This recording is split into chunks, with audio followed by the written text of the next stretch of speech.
Next, I would like to thank Len Ferriello for all the hard work and dedication he has shown Hanover residents over his many years in public service. Len may not be everyone's image of a committee man or mayor, but don't judge a book by its cover. Len is a single father who struggled to maintain a home, raise 2 young children, and run a business, while at the same time being an elected committeeman, trying to find time to work with state, county, and municipal officials, all for the good of Hanover residents.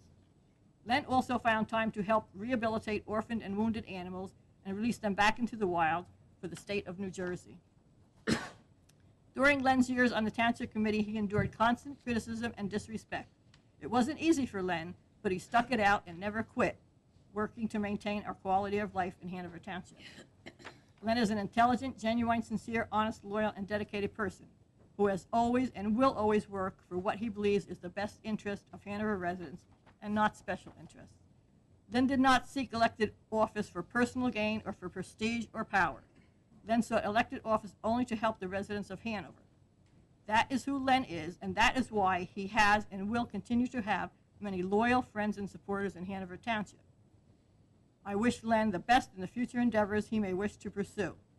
It was a pleasure serving the residents of Hanover with someone as honest and ethical as Len Ferriello. There's one other statement that I would like to make. I sincerely want to apologize to Henry Caffell. Henry is intelligent, hardworking, generous with his time, considerate, kind, thrifty, with intelligent business sense. And Henry, along with his wife Diane, have always been wonderful volunteers and have tried to do what was best for Hanover Township.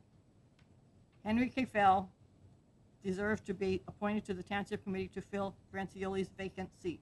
He was not, and I apologize to Henry Caffell, and I apologize to the residents of Hanover for my misguided vote. Thank you. Thank you, Mr. O'Reilly. Mr. Capola. Yeah, Mr. Mayor.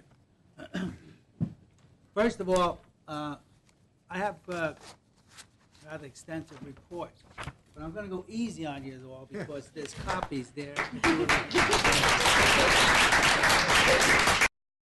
I kind of figured that would, at this point, people want to go eat. But really, I made up quite a few copies. If anybody would like to receive a copy of it, please take it. If they were gone and there's no more available, call, let me know. I will personally deliver it to you.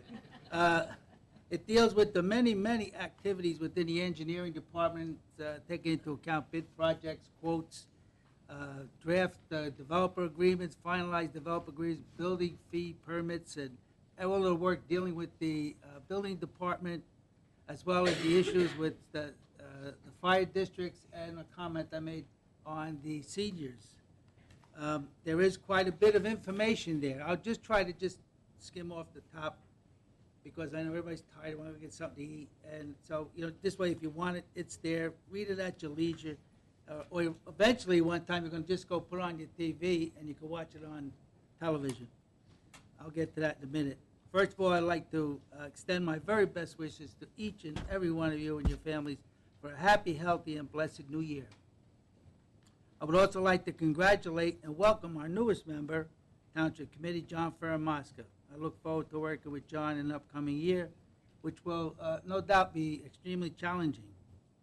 Before I move on with my comments, I would be remiss, if I did not acknowledge and thank our former mayor, Committeeman Len Ferriello, for his many years of dedicated service to the residents of Hanover Township with honor and distinction. It goes without saying that Len always held the residents of Hanover Township in the highest esteem. It was quoted by a former mayor that if Len had his way, we would have dirt roads and teepees. Although a bit exaggerated, I have to agree with Rod. He was close in his assessment. That's what scared me sometimes. However, if Len was persistent, it was because he wanted to make sure that before a development was completed, the developer dotted all the I's, crossed all the T's. It's important that we have the right oversight to always ensure that the best interests of our residents come first. I thank him again for his many years of tireless energy to the township and wish him and his family the best in his future endeavors. And as we all know, we have retread politicians.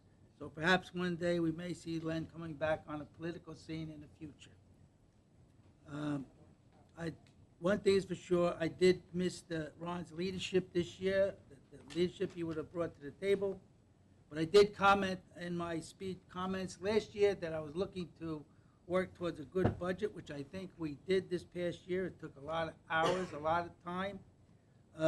We had the interest of all the residents in mind, especially not only those that pay the tax. Don't forget, if the tax goes up, it gets passed on to someone else who's renting a facility or what have you. So we did do whatever we could this year to try to keep that expenditure down, and we did. This coming year is going to be even more challenging.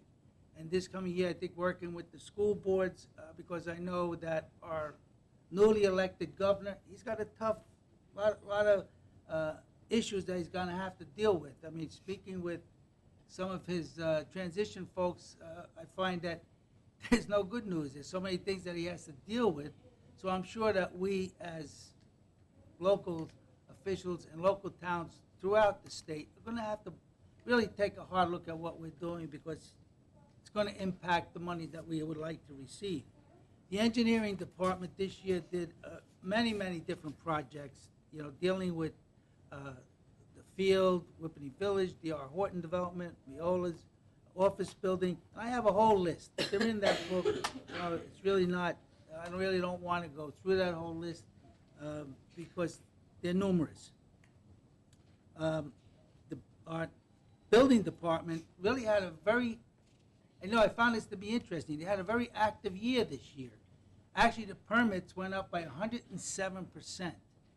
You say to yourself, well, how come? Things seems to be, as not as active as possible. But there's a lot of work being done for development, redevelopment on people just making repairs, people figuring, well, they're not going to be able, not going to move around or do something different. So they really did a lot of work on their homes or on their buildings, which actually increased the number of permits. The number of building subcodes issues, they were up 20%. Occupancies were up 118%. Electrical subcodes were up 28%. Fire code increased by 93%. The cost of construction for alterations increased 390%. The number of plumbing subcodes increased 23%. And the list just goes on and on and on, whereas the fees we collected in 2008 was $368,000 versus $746,000 this year. And in that, my report includes all permits for building, electrical, fire, plumbing, elevators, mechanical, CO, certificate of occupancy, penalties. Also includes zoning permits, certificates issued, technical issues, and construction costs. And I know we don't want to sit here and go through all of them. So there's the book. Take one, please. Feel free and use it. One of the things that I did commit to this year, definitely, was the televising of our committee meetings. And as you can see, as I said the last time, Smile, you're on candid camera. We are having, the meeting is now being televised. We will bring it to the committee for their approval in our new budget, up-and-coming budget year. But I would definitely be remiss not to mention John Manning at Whippany Park, who helped me along the way, as well as George Newell, a resident of our township, whom Reverend McNaughton gave me his name, and he was extremely helpful.